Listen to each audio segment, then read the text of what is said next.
Hi guys, it's Vivi at Home Writes. Welcome back to my channel. Today's episode I'm going to be talking about using reality when writing fiction. So stay tuned.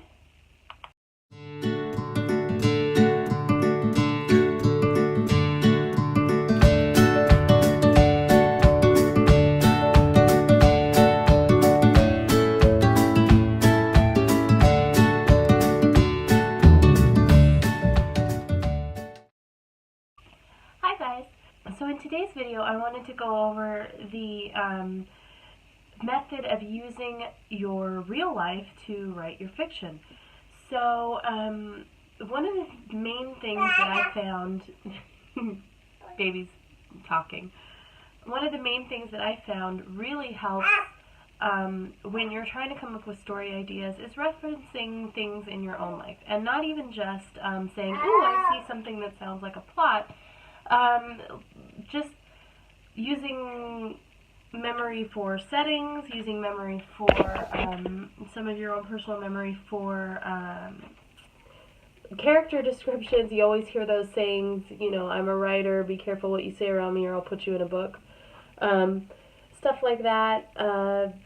All those kinds of things can really be helpful. One of the big lessons I learned when I was a kid was, you know, I always was trying to write stories that I thought, ooh, that would be really interesting, but the inspiration would kind of die out, and I'd go, well, where am I going to go from here? When I started referencing things from my own life, I started realizing I have a lot more material to write with. So even if you're writing like fantasy, or if you're writing like with my middle grade book, like animals, you can still use things from your own life. For example, in the YA fantasy series that I'm writing, Sebastian is based after basically personal struggles, not really physical description, but personal struggles are based after my husband's childhood.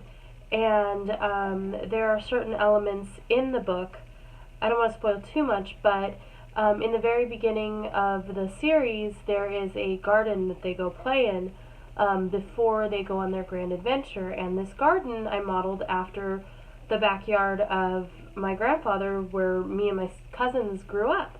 We played in there every single day. It was like its own magical world, and this idea for this book kind of sprung from so referencing a few different things like that. The chapter where I first described the garden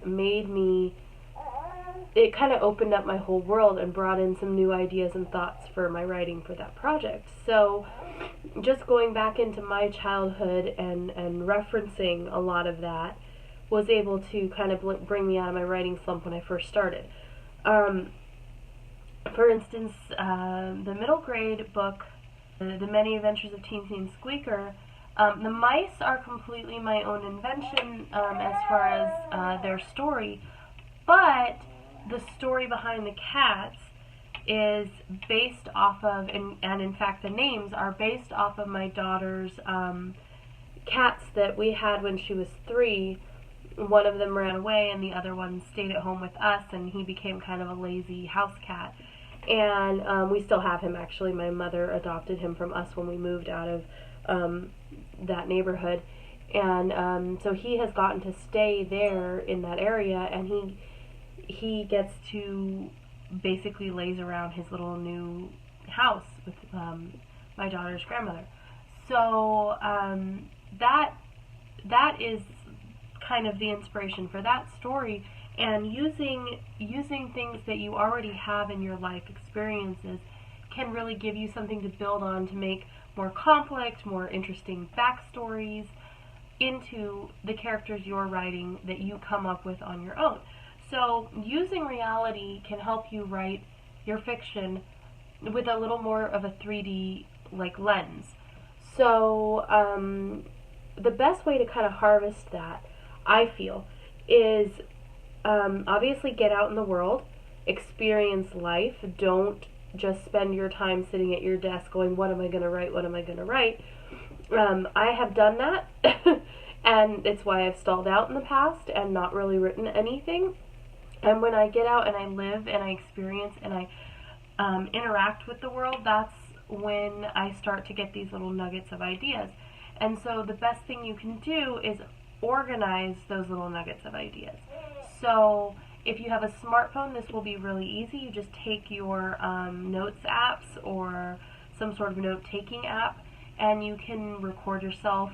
If you have an idea that pops up, you're sitting, like the other day, I'm sitting outside of my son's school waiting to pick him up, and there was a little bit of wind. We've kind of had crazy weather, still having colds, but there was some crazy weather, and I could hear the wind, and it was fluttering and flapping, and I wrote down the description that I felt like it was giving me in my note-taking app, and I'm going to use it in a later description for something in Aileron, which I'm not gonna tell you, because it gave me a feeling, and that feeling usually can be translated into your words in your writing.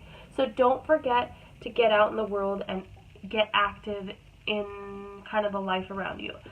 Again, in referencing Many Adventures of Teensy and Squeaker, the setting, the entire setting for that book takes place in our old neighborhood, which is basically outside of a nature reserve in San Diego, and it was a beautiful place to go take the kids to hike. They loved it. There's all sorts of interesting nature spots, and the entire adventure that Teensy and Squeaker go on kind of is woven through the trails that are part of that nature reserve. And normally the different types of animals that are living there, also it was able to give me more characters to add to the story when I felt like there was some slow spots. There was going to be some characters they're going to run into that's going to make it a little bit more high stakes for them.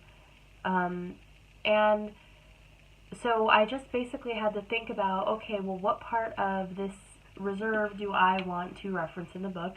And then I can map out my own story map based on a place I've really been to that I can turn into a setting for a story. So that is just a little bit of ideas of how you can take things in your everyday real life reality that you're living in, expand on them, and turn them into your fiction story ideas. So it doesn't always have to be the entire story comes from something you've completely created in your mind. Usually, if you add in bits of reality into it, it can give you a lot more to work with. So that's my tip for this for today. This video. Go ahead and click the link to subscribe if you like this video, and I'll keep coming out with more content. I'm getting into my writing phase on my 90-day plan for Aileron. So I'm probably going to be doing less videos during this month and next month because I've got a lot of word count to get on. I'll probably do like one video a week until the end of the writing window. Then I'll get back to 2 videos a week. So I hope you guys like this video and stay tuned for more content. Talk to you later. Bye!